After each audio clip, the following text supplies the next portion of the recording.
Welcome to the Body Bag Podcast. I'm your host, Broker Dave. With me, as always, Chris Thomas. What's good, everybody? And today we have a special guest coming back after about a year and a half ago. You were on? It was during Halloween Ends. Yeah, an incredible author, Davide Hello. Tarsitano. Yeah, Hello, guys. How are you doing? Very, very well. doing well. Thank you for coming back on, man. Thanks for having me. It's great to be back. So, how has the reception been since Tooth Fairy? The Tooth Fairy is going well. I mean, of course, I think at this point it has peaked a little bit as far as general numbers. So it was a great time for me to write a new book, which debuted in September 2023, Mm-hmm. which we'll talk about today with you guys. But the Tooth Fairy has been good. I keep getting pretty good reviews. Some really good, very few bad. I mean, I have to account for those as well.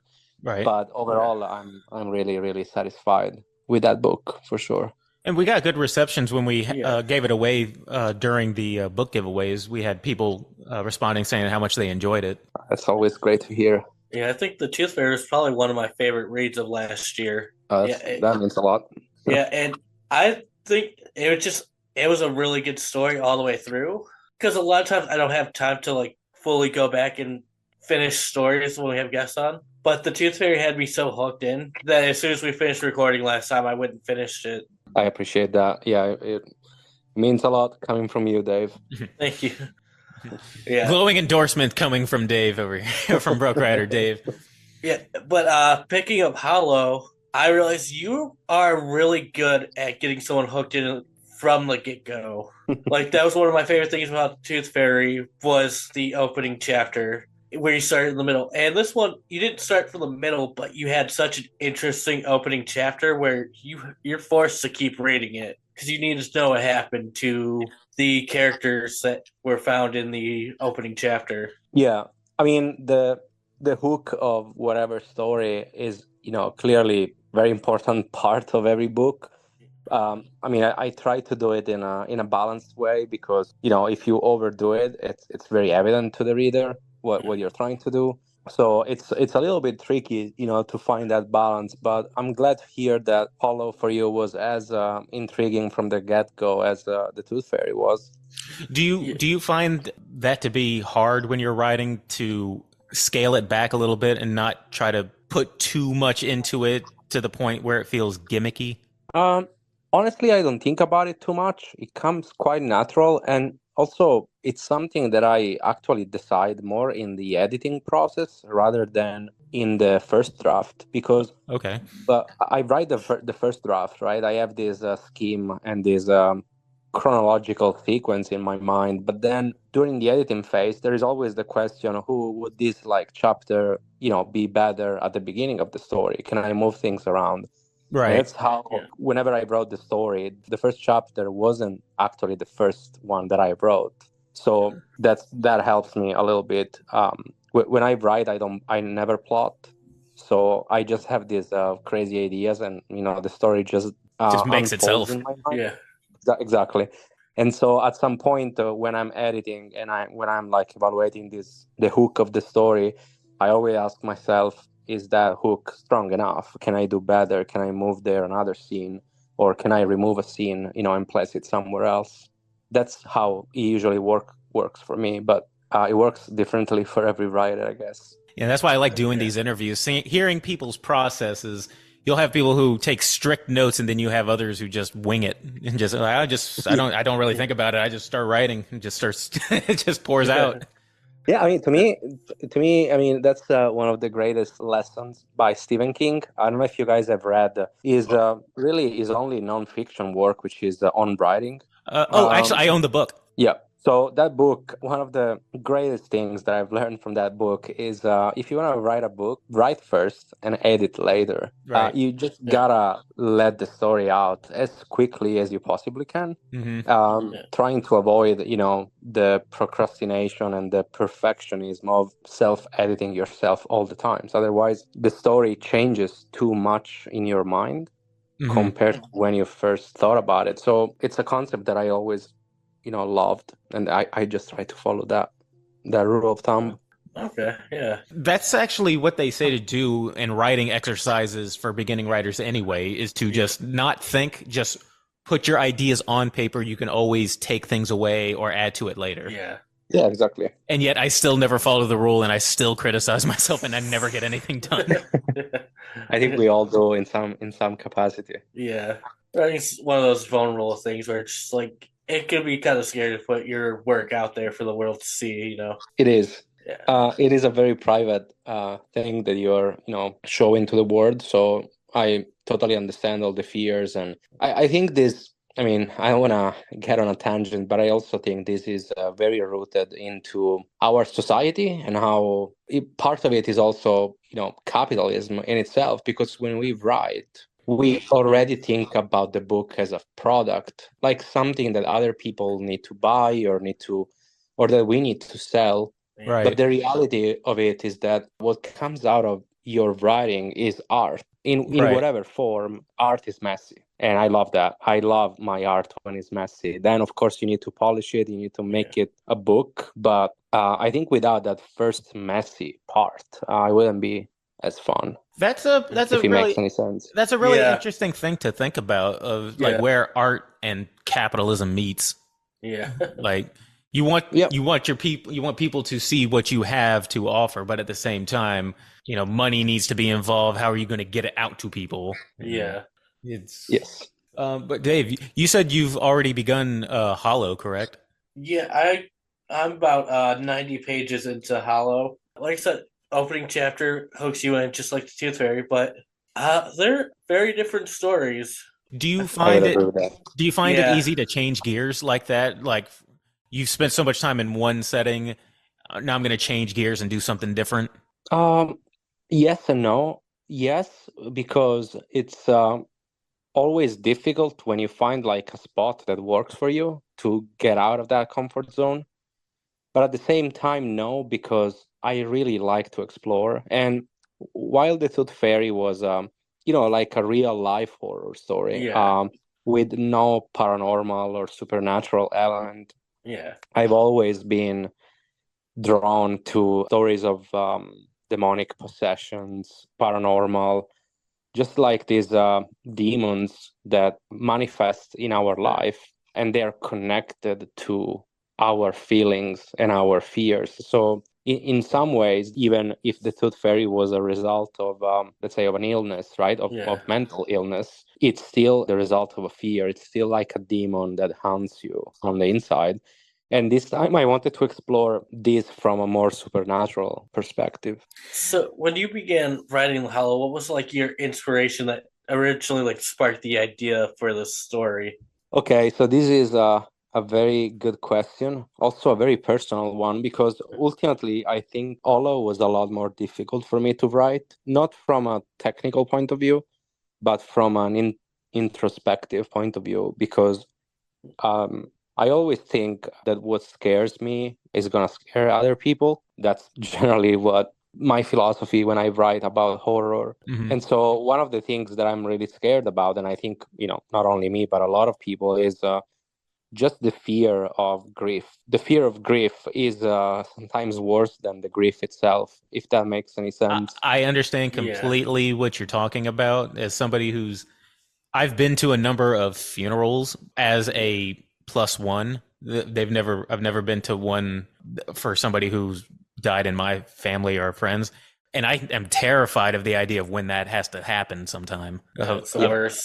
I don't know how I'm going to be when I'm in that level of grief. Yeah, and I think we all ask ourselves that question, right? Like we all are kind of terrified by how it's gonna feel. And so that is one of those things that always haunts me. And so I wanted to let that out and write a story about the demon of grief. And the hollow is the demon of grief in the book. It is another thing that I wanted to really do is to explore the concept of grief from many cultural perspectives. So there is, let's say, the Western world perspective Hmm. Yeah. of how we grieve, right? Like someone that Yeah. we love dies, and we have maybe, I don't know, 1, 2 days off at work, and then we are Yeah. back at it. We Right. never really have any time to process that loss. And on the opposite side, in the book, you will probably find that there are other cultures that approach this in such a different way. And Yeah. one of the angles that I really wanted to explore and research was the angle from the Native American perspective. And so the Olo is a category of demons Hmm. that basically feed Yeah. off grief or the fear of grief and any other negative emotion that is connected to that. Like a Yeah. Dementor. Yeah. No, that's pretty cool. I like that. I like that concept. I like the Yeah. concept of taking a feeling like grief or a feeling like anger and personifying it into an actual creature. Yeah. It is sort of like a lot of people that read Hollow went back to me and said this is like the Exorcist meeting the Outsider, if it makes sense. Like the Outsider book from Stephen King, it Yeah. is also about a demon that basically is feeding off negative emotions. Hmm. Stephen King Yeah. literature is full of that concept. The Dark It's Tower. littered like in a lot like right now I'm re-listening to the audiobook of Green Mile, and even Yes. in that story he talks about a entity that feeds off of negative energy and feeds off of Yeah. angst and grief and whatnot. Yes, it's a very common theme in his work. Even in the Dark Tower, for example, I remember there are these demons in the Stephen King multiverse, like Hmm. Pennywise or Oh like yeah. Yeah. Dandelo. On the other side, for Oh, example, Langoliers. Dandelo. Oh no, Langoliers is something different. Yeah. Yeah, I remember Dandelo specifically because that's a demon that feeds off like laughters. Hmm. So people Yeah. laughing give him energy. And so there are these, let's say, very interesting creatures in Yeah. his multiverse, and I just wanted to create one of my own, which was more connected to the Native American culture. Oh, that's pretty cool. Um, Real quick, you said you wanted to create your own creatures. Is this book going to be the start of a universe of different kind of creatures? Is Tarsitano going to start making his own universe with creatures? A connected Oh, that universe, would be so perhaps? cool. That would be so cool. I think in every writer's mind, there is that fantasy about having sort of like uh, basically a container of all your stories, which just Yeah. connects some dots between stories. Hmm. I honestly didn't think about how to develop this. I just wanted to start with the first one, but why not? It's a very interesting concept to have multiple of these entities in multiple stories, and maybe only people that have read all my books will understand that connection. I love that. Right, and it doesn't hurt. You could always just leave the door open, and Yeah. if you Yeah, want to exactly. if you want to re-explore some familiar territory. Yep, doesn't need to be decided now. Yeah. So, like I said, you're exploring like grief and the hollow. Do you already know what you're gonna start working on next, or? I actually, yes. So I have a couple of projects in the drawers right now. I haven't quite decided which one is going to be developed into my next published work, but I have an idea for a dystopian story, which Okay. is a little bit of a tangent of my what I wrote so far. But again, I love to explore and I love Yeah. dystopian and I love dystopian with horror elements. And on the other side, I have a few short stories that I wrote in the years, which basically I want to connect all of them to. You guys know that I'm from Italy. I'm from a region called Calabria Right. in the Okay. southern Yeah. part of Italy, and I mean that region. It's so ancient. It has so much history, and so it has so much folklore and so much legends and tales about evil. And so I was thinking about making this little tribute to my homeland and writing basically an anthology of short stories which are all connected to Calabria. So You think you that's might go back so you can like kind of be in the area to get inspiration? yes, actually, I go back there couple of times a year, and this last Christmas I went back, and I spent a little bit of time going around in these like very small villages, very ancient villages, talking Hmm. with people. So yeah, I actually really enjoy that side of the research that comes, before writing a story. So yeah, I started doing it. I want to do more. I don't know how long it will take before we see this book there, but I'm sure one day it will be out there. Well, we're looking forward to that, definitely. Yeah, that'd be cool. Like Yeah. bringing like the Italian folklore over here. Because as much as like Italy's like romanticized in American culture, there's not much like literature, like movies that really go into like Italian folklore out here. Like Yeah. mythologies, or Yes.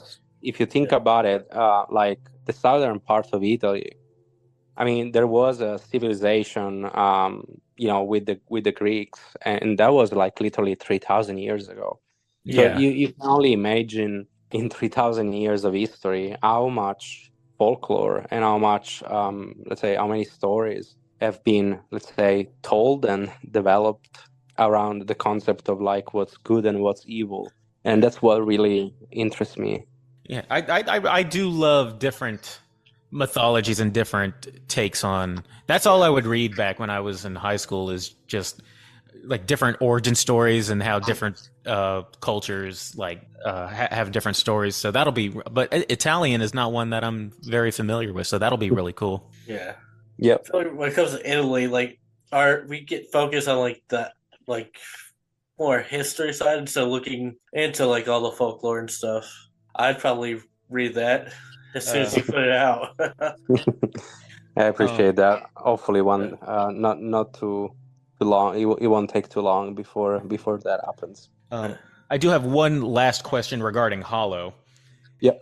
I'm looking at the cover art right now, and I got to say, I really, Yes. really like the cover of this. It's very, very. It's I don't know. It invokes a feeling in me that's hard to explain, but it's dark and it's very ominous. How did you, or the person that you hire for this, what was the collaboration like to come up with this cover art? Yeah. I'm really glad that you asked this question because I'm very very fond of that cover, and you're not the first one mentioning it, which is a great compliment because we put so much effort into this cover. So the artist that actually designed my cover, his name is Ross. He lives in Australia, Hey, Ross. and he's Yeah. Ross. If you're listening, thank you for that cover. But yeah, he's an extremely talented design, and the concept was basically I saw his portfolio, his catalog of covers that he was exploring, so covers that hadn't been assigned yet. And I saw one that basically had all those like sort of like veins that are on the cover, and they almost like look like roots, Yes, like yes. Yeah. roots of a tree. And so at that time, I was really thinking about the Hollow as basically this creature that was living in the woods. So it's He, he like part of the woods. It's like he's part, like he has roots into like body in, and into, yeah, yeah, into the earth, yeah. Yeah. because the earth is also a very important concept for Native American culture. The land, so the soil, the earth, that is God for the Native American people. And so to me, that I was just immediately drawn to that concept, and then we developed it in the sense of I wanted those colors. I wanted this creature to blend into something that was, let's say, rooted into the earth. Right. And I also wanted him upside down, which I think was a good call. I think if you look at it upside down, so if you look at it in the way he originally, in the way I originally thought about it, I don't think it would make the same effect as the final cover. So Yeah. we flipped it Yeah. around, It gives and it a sense of like disorientation a little bit. Yeah. yeah, it's almost like as if, yeah, the way I was picturing it, it was as if he was coming from the ceiling. Right. So that was my final my final touch and decision. But yeah, there were a lot of iterations that went into the cover. I also had a couple of ideas, which then I eliminated from the options because I don't know if you noticed, but Hollow has also a little bit of this true crime vibe. That's what And I was kind of Yeah. feeling when I was reading the synopsis of it. I was there's a lot of mystery surrounding like yes, this and stuff. Yeah. I really wanted to I really wanted this book to be a blend of true crime and horror and paranormal horror, just because true crime is another genre that I personally really enjoy reading, and so I wanted to give it a shot. So there are a few elements of a true crime story, even though the book is essentially a paranormal horror. Hey, I love the blend. Yeah. Works well. So I'm just gonna ask, if this was gonna get made into a movie, who would you want at the helms directing it? I love it when you ask that question. I always forget that he asked it, and I'm always happy when Yeah. when you bring it up. Yeah, great question. So I think maybe this answer can lead us to the second part of our interview, but Okay. I think Ari Aster would be probably my pick for this one. And the reason why I say that is because Ari Aster work on around the paranormal and the demonic possession is absolutely terrifying to me. Even without, let's say, going into like jump scares and stuff like that, is just able to horrify people and disturb people, even without, um, any particular like gory scene. Hmm. Yeah. And I just love that kind of emotion that his movies transmit to me. Yeah. And he doesn't put out a whole lot of movies, so it looks like he does little passion projects. So he'll Yeah. take his time with it. Yeah. Yeah, hopefully he's listening. Yeah, hear us, Ari. Oh, I don't know. That would I'm the be biggest Ari Aster fan, so that would be utterly amazing if hey, well, Will Perry was listening. We didn't know that. Maybe Ari's listening right now, and yeah. he's Yeah. gonna contact us through Body Bag. We'll get you in touch with Davide, and Yeah. we'll talk. I don't know. He's about to hear me trash Hereditary, so Yeah, I'm sorry that you had to join us on. Well, but first off, before we move into the movie, the book coming out is Hollow, and that's coming out when, Davide? Oh, it's yeah. already out. It's already out, rather. Yeah. Yeah, it came out on September That's 2013. what I meant to ask. When it came out? It came out in Yeah. Yes. September. Not when did it come out? Yeah. So everyone go on Amazon right now. And Stop what you're doing and yeah, buy his book. and You look won't out. regret Actually, it. Yeah. it may or may not end up in this upcoming book prize package. Yeah. It is. It's going to be in there. But yeah, that moves us right along into Hereditary, which Yeah. you wanted to talk about Hereditary and just kind of a little bit of A24 just in general, Yeah. which is Yes. fine with me. I'll talk Yeah. about A24.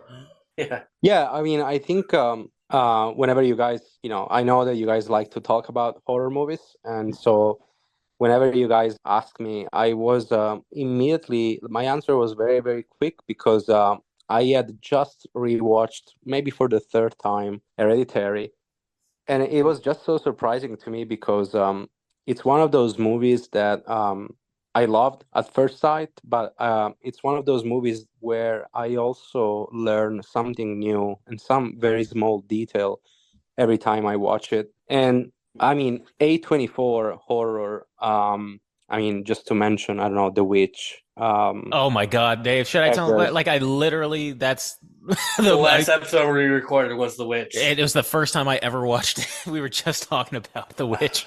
Yeah. Yeah, like Eggers with The Witch, but even Aster again with Midsommar.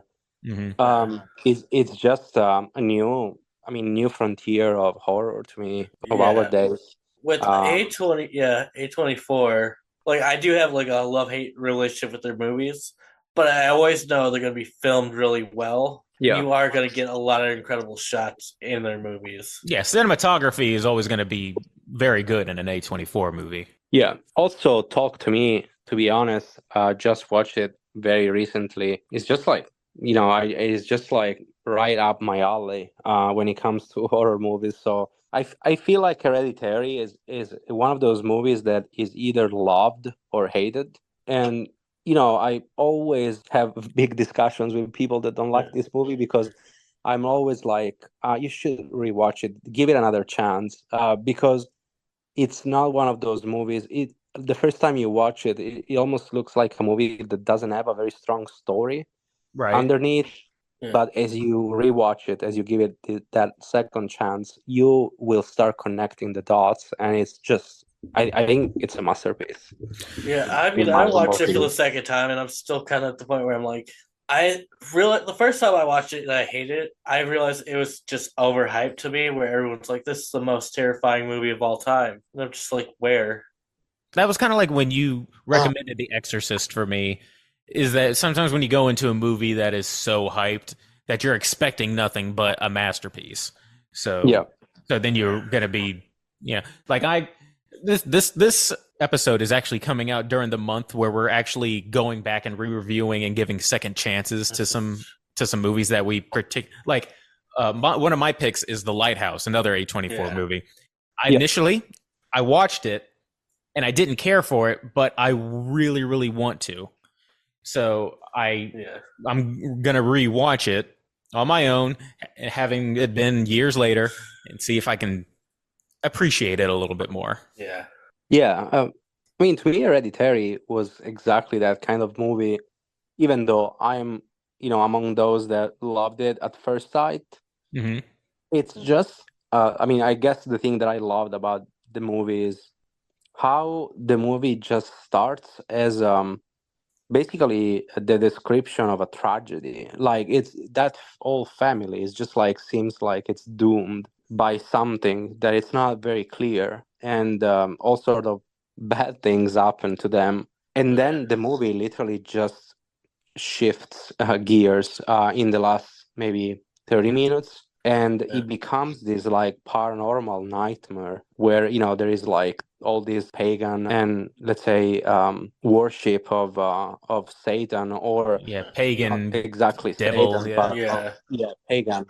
yeah. Yes, One of the devil. kings of hell. Yeah, Yeah, and I mean, that was like, I for the last 30 minutes of the movie, I was like, what the hell, yeah. in a good way. Like, I also feel like the pacing of the movie is weird because it starts off slow, and then the daughter's decapitated, and you think it's about to pick up, and then it slows down again to ramp up for the last 30 minutes again. Yeah. I just feel like it's an odd pacing for a movie that also kind of takes me out of it, if that makes sense. Yeah, I get that. Yeah, the pace is weird. It's not constant. well, yeah. A24, you're gonna like if you watch A24, it's you're not gonna get your fast pace No. stuff. You watch A24 knowing, all right, this is gonna be observe the surroundings. There's gonna be like layers to this kind of thing. Yeah. It's like, yeah, like I felt that way with The Witch. Like when I watched The Witch, it's The Witch it's slow, but it's not. Yeah. But yeah, but with Hereditary, I do feel bad with this episode because we spent a lot of time shitting on Hereditary. I'm just not a fan of it. Yeah. Um, I always find it a tough watch. Yeah. but you said that this and like other things kind of influenced your writing. What's kind of some of the stuff that kind of spoke to you in terms of like, oh, I kind of want to have something like this in the story.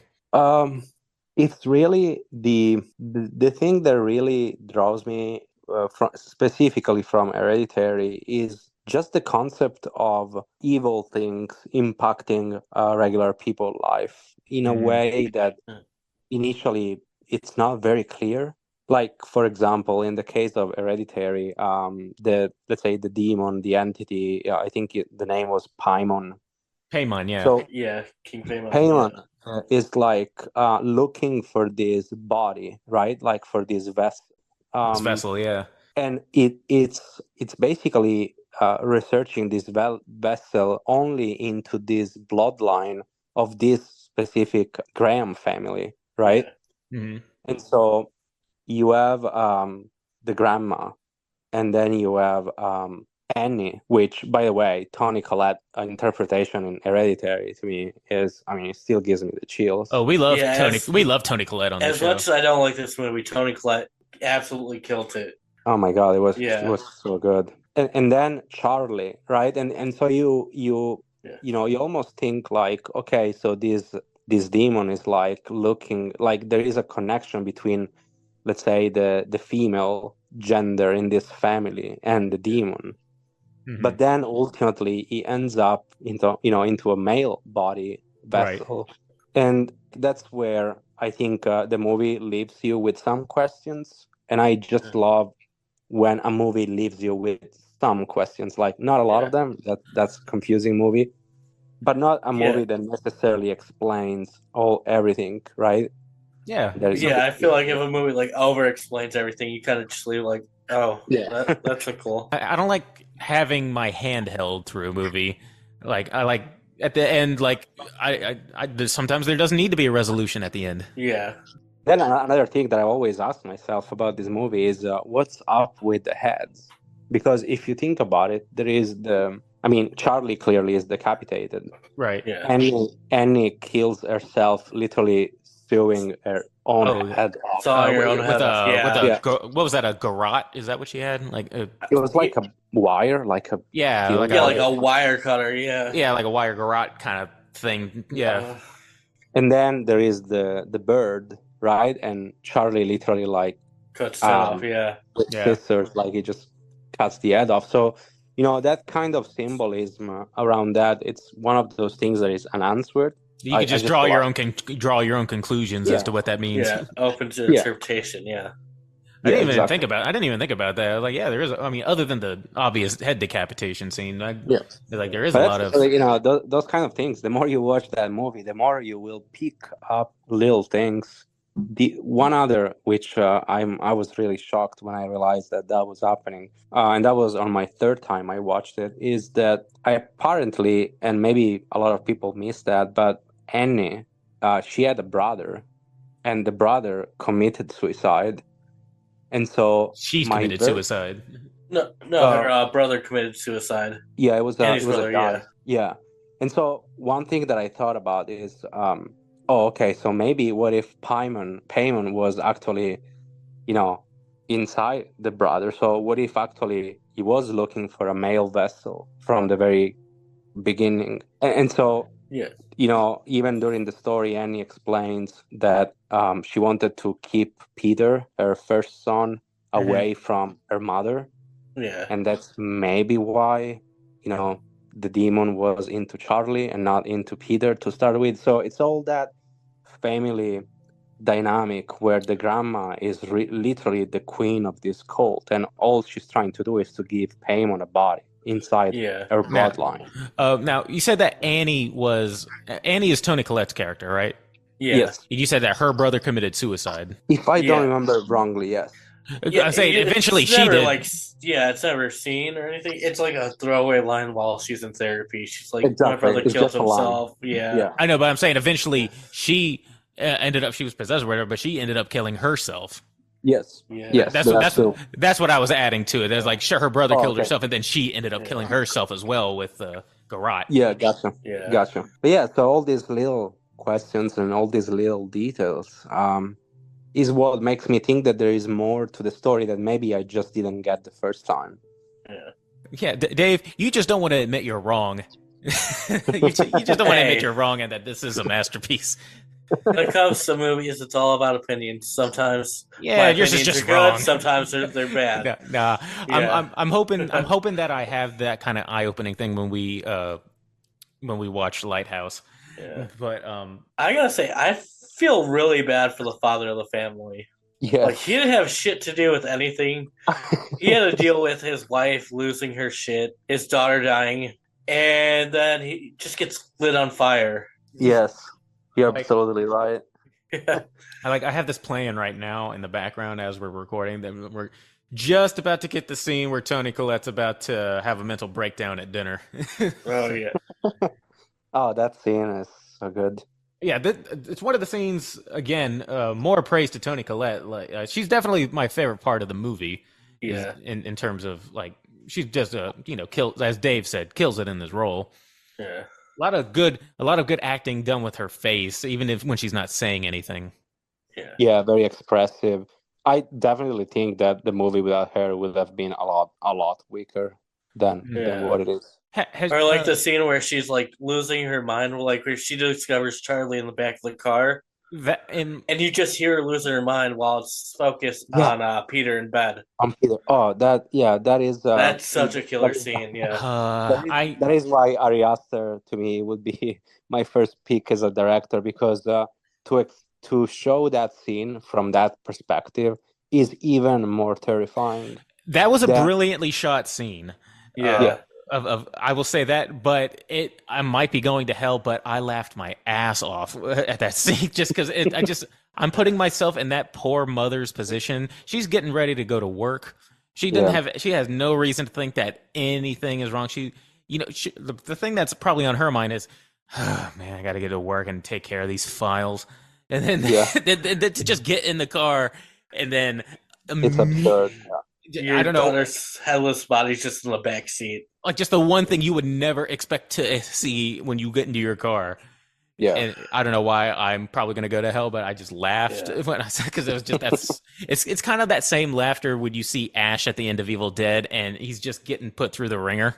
Yeah, yeah, It's just like this poor person. uncomfortable after. Yeah, but yeah, like I don't like his movies. Like I don't like Midsommar either. But Ari Aster is a good director. Like cinematography wise, Hmm. he does really good. He has a lot of really good choices. It's just his movies I haven't been able to get into. That's why I'm glad that we're reviewing it in season yeah. 6, just because, Yeah, like In his defense, I would also say that I think, if I'm not wrong, Hereditary was probably his first horror movie.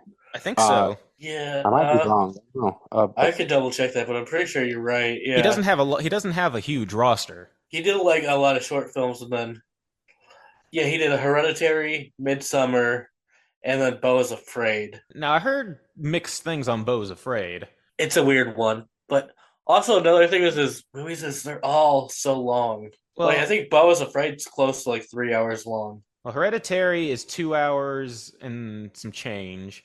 Midsummer is 2 hours and 20 minutes. and Beau is Afraid is 2 hours and 59 minutes. So yeah, I mean, I can understand if you if you're not really into like longer type movies. Uh, Yeah, yeah, they're longer and they tend to be a little bit slower and not in your yeah, face. But if you, I've been in the mood for movies like that. You just got to catch yeah, it on the right mood. yeah. And I think I just probably appreciate A24 a little bit more now that some years, because this was like the earlier years of A24. I think maybe when they first came on the scene, they probably just, to everybody, just seemed a little too weird. yeah. And that's the reason why they probably took a little bit of time for them. But now, people love A24 now. Yeah, I think it was the thing that always that I always liked about A24 horror specifically was that it was such a big change Yeah. from the yeah, horror scene. Let's say in back in those days, Hmm. it was just like such a just like a new frontier, honestly, of horror. Oh, yeah. I welcome it. Like, just, yeah, I was just telling him, like, I will take a very weird script that you're going to take a chance on and it flop than a big budget generic script. I'm glad that they Yeah, take these weird. It's kind of like I always compare A24 with M Night Shyamalan because I think they would be right at home together. Just yeah. yeah, that's a good point. just they'll take, hey, say what you want about M Night, and we have. He takes He takes a lot non-generic of scripts. risk. Yeah, Yeah, that's why I respect both company and him. So yeah, and like A What do you twenty guys four, think like when about they did elevated slashers too. Yeah, what do you guys think about X and Pearl by Uh, A24? X is probably like I said. So Christopher, so X is probably my favorite A24 film. I don't know why I haven't watched Pearl yet. Like I know I'm gonna enjoy it. I just haven't gotten around to sit down and watch it. But yeah, X by far is probably my favorite A24 film. Is it because it gives you that kind of like slasher feel, like 70s slasher kind of vibe? Yeah, because that's kind of what got me into horror was slasher movies. but like Yeah, 70s, 80s era Yeah, slasher. yeah, and they take that like very simple concept that a lot of people mess up, and they elevate it to tell a good story with it, Hmm. with good character development. Like, and they make it seem like it's not slow paced, even though the first kill doesn't happen until like you're 45, 50 minutes into the movie. It's a lot of mood setup. Yeah, setting the tone and like these are your characters, and yeah, that movie was fun. I uh, really enjoyed that movie. yeah. It's a lot of fun. But would you say that Hereditary is probably your favorite A24 movie? Period. Yes, hands Yeah, down. hands down. Yeah, yeah. To me, yes. And I think this was relatively in the early years. I think this probably was the big movie that started making A24 get some traction. Yeah. Yes, I think so. Because I, despite my opinion of it, when it came out, everybody was talking about it. I want to watch the Iron Claw that just came out for A24. The Zac Efron wrestling movie. Yeah, being a huge pro wrestling fan, I was like, I think I'd enjoy that. But And now they're delving into other than horror. Or have they always been like? I think they were. I Yeah, think they were a always. lot more into horror at the very beginning, and now they're branching out in different things. Now that they're becoming a little bit more mainstream, they're branching out to do different types of. I think so. Even The Lighthouse, I mean, that was very Lovecraftian Yeah. kind of horror. Like I feel like they were. I wouldn't say 100%, but maybe 90% horror dominated back when they became really, really popular. Well, I Yeah. feel like they've always been doing like different artistic movies because they did like Spring Breakers in 2013.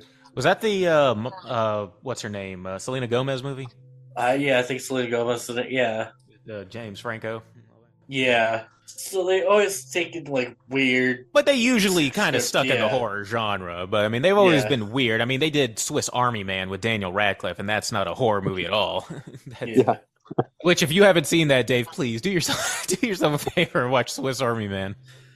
Said Swiss Army Man. Swiss Army Man. I can hear Davide giggling over there. I'm guessing he's probably seen it.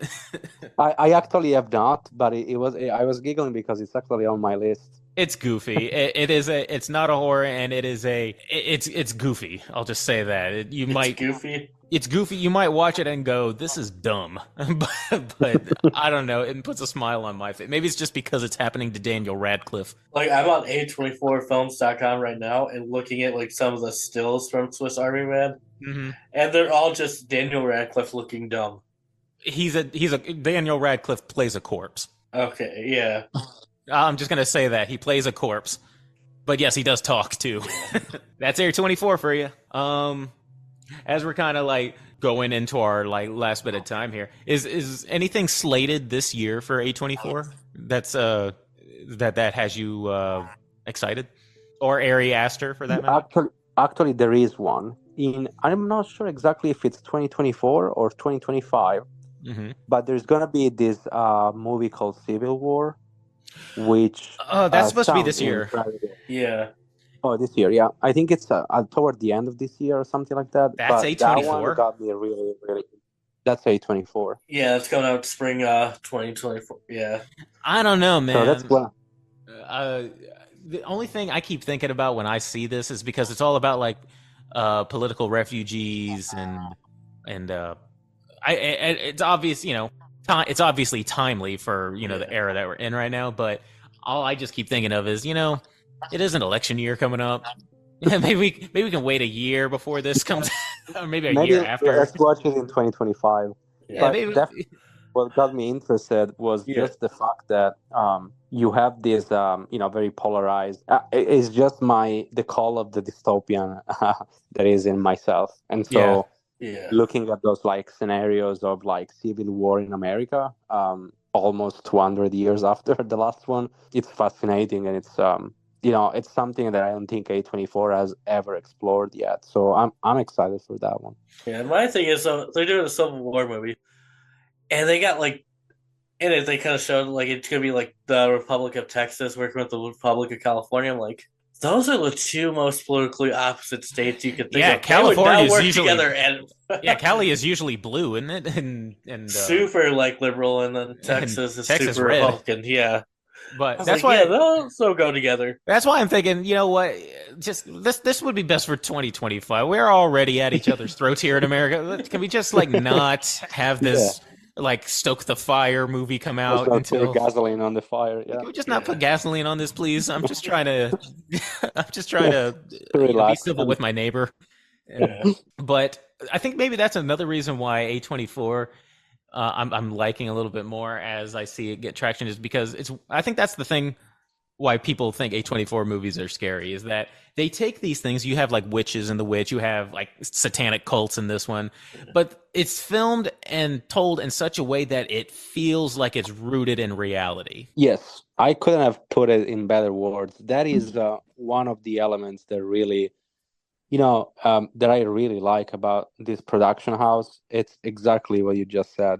They want to tell like ordinary real life stories, but to touch topics that are, weird and evil. Yeah. Yeah. Which is why I think it's that. I think I just had that kind of thought as I was sitting here watching this. Like, all right, I'm watching this movie about a pagan cult, and last night I was watching about a witch and stuff like that. But it doesn't. There's no like hocus pocus lasers. Like, there's no like demonic hellfire coming out. It's all like happening, but like based in a realistic kind of feeling setting. Yeah. Like that witch in the thing. That was like a legit, like that was just, she wasn't like on a broomstick casting spells, but she's out there. Yeah. That's not how you picture a witch, isn't it? No. Yeah. I think that's why that's where my appreciation for A24 comes from. I couldn't agree more. Yeah. Like my introduction to A24 was The Green Room, which is purely based in reality. Right. Like getting stuck in a green room, being surrounded by neo-Nazis that want to kill you. Being surrounded by Patrick Stewart. Yeah.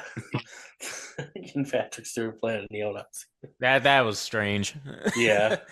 I'm glad that we had this opportunity to kind of talk a little bit about not just Hereditary, but A24 in general. Yeah. It's been a long time coming, just because we talk about A24. We usually go on our own tangents whenever we bring up A24. It's like, we don't want to seem like we're haters, because we do appreciate it, but it's like, yeah, we do like most of their movies. Yeah. But I'm open to trying to give Hereditary an extra chance to peel back the layers. Yeah, let me know. Let me know if something changes, and if it doesn't, it's totally fine. I mean, I'm gonna message you like in a day or two from now. Like, nope, you're wrong, Davide. It's garbage. No, but still garbage. Yeah, it's still garbage. No, it's honestly, I'm willing to. It's happened before where we've gone back. We used to be Venom. Venom used to be a movie that we watched and just completely trashed, and it used to be a punching bag. But then we rewatched it. Oh, not the superhero one, by the way. This is a different Venom movie from like the 90s. And we rewatched it and was like, you know what? It's bad, but it ain't the dumpster fire that we said it was back in season 1. You're just trying to sound like edgy or something. I just realized the new Nosferatu movie is A24. Oh, yeah. It's Robert Eggers, so of course it's going to be A24. No, it's not A24. I just saw it wasn't. Oh, I thought it was obviously A24. I thought it was. That's why I thought it was A24, but no, it's not. It's Studio 8, which I don't think I've heard of. Studio 8's put out a few. I can't name off the top of my head, but I've definitely... Alpha, White Boy Rick.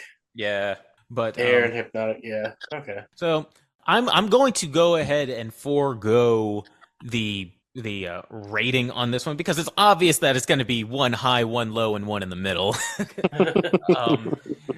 Which is perfect, because that's kind of what A24 is. Yeah. Yeah. A24 is kind of like the Goldilocks situation of sometimes it's too hot, sometimes it's too cold, and once in a while you'll find one that's just right. Yeah. Yep. Yes. A24, the Goldilocks of production companies. Yeah. But as we kind of wrap up here, I'll just add, well, no, we already asked that. I was going to say we already know what your favorite A24 is, what is Dave's, but you already mentioned yours is X. What is your favorite A24 film, Chris? It might be The Witch, ever since I watched it the other night. Yeah. I can't think of one. I can't think of another one off the top of my head, but I watched it, and that's why I feel weird praising The Witch and shitting on Hereditary, because they're like, you put them together, they're both slow, they both have to do with demons, and they both have to do with a family in shambles. So why would I say The Witch is great and Hereditary is? That's what I'm talking about. It's complicated. I think the pacing of The Witch is better, and plus it's like a half hour shorter than Hereditary. That's why A24 gives me a headache. Yeah. Because I love them and hate them at the same time. Yeah. But I'd say that's a decent way to kind of like sum up our A24 talk. It's just all over the place. Yeah. But Ari, if you are listening, Davide has a script right here, ready for you. Make it to a movie, yeah. And he's just been doing nothing but talk about how great Hereditary is. So you would be doing yourself a disservice to not have Hollow as your next big Shudder original. Yeah, that would be cool. But unless you guys have any like final thoughts on whether it be Hereditary or A24 in general, you want to give your final words, people? I mean, probably go with my favorite scene of the movie, outside of like the decapitation scene, which is like the most memorable. Yeah. I still think it has to be the husband getting caught on fire, because that one definitely caught me off guard. Yeah, like you said, poor dude. Dude had it rough in this movie, but his death was not good. Dude's been sitting back just watching his family slowly go down the toilet. Yeah. Definitely caught by surprise there. I agree. Yeah. That's the other thing I'll just say in regards to like these stories is that it always just happens to a random family, which also makes it like oh my god, this could have just happened in my random family. Yeah. What if Meemaw is a cult leader? Yeah. If you're not going to say it, I'll say the memorable scene. My favorite scene is when she gets her head, her block chopped off. Yeah. Because it wakes you up. Because if you're asleep during the movie, that'll be the scene that wakes you up. Yeah. Yep. But I do love the way, like, how he reacts to it. Oh, he goes, "We're okay," and then slowly drives home in complete shock. That is what I would do, honestly. I was like, "Oh God!" Like you have that mentality of like, maybe if I don't look back and acknowledge what's behind Maybe me, that didn't happen. Yeah. Maybe it didn't happen. Maybe she's just really quiet because I can always feign ignorance, like I didn't know. And yeah, to me, I would say most memorable scenes are the ones of the mom finding Charlie in the car while the camera is on Peter, and the second one would be the dinner, the dinner scene. It's just incredible. Just her having her mental breakdown. Yeah, she finally blames Peter for it. Yes. Yeah. So that's the one thing we'll all say. The movie definitely has its scenes and definitely is shot very well. So. Yeah. But we're kind of wrapping up, getting close to the end of our hour here, unfortunately. Yeah. But Davide, thank you so much again for reaching out and coming back on. No, it was a pleasure as usual, and thank you very much for having me. It's just a lot of fun to talk books and movies and kind of spooky things with you guys. So really appreciate that. Oh yeah, we'll definitely. We appreciate it, yeah, and I'll definitely talk to you afterwards and see if maybe we can. Maybe if I can buy a autograph copy, and maybe we can get that going on for our next giveaway. Absolutely, and please let me know what you think about Hollow. And I look forward to hearing your thoughts about it. Oh yeah, and I'll tell you what I think about Hereditary after I watch it a third time too. Yeah, especially that. Yeah. Thank you for coming on, Davide. And I'd like to thank all you guys for listening. I hope you all have a great week. Yeah, thanks, everyone. Thanks, guys. Hey, everybody. Thanks for listening to Body Bag Podcast. Be sure to like and subscribe and leave us a comment as to what you'd like to hear us review or any horror movie topics you'd like to hear us rant and rave about. And while you're at it, you can find us on Twitter at BodyBagPod and on Instagram at BodyBagPodcast. Thanks, and we'll see you next time.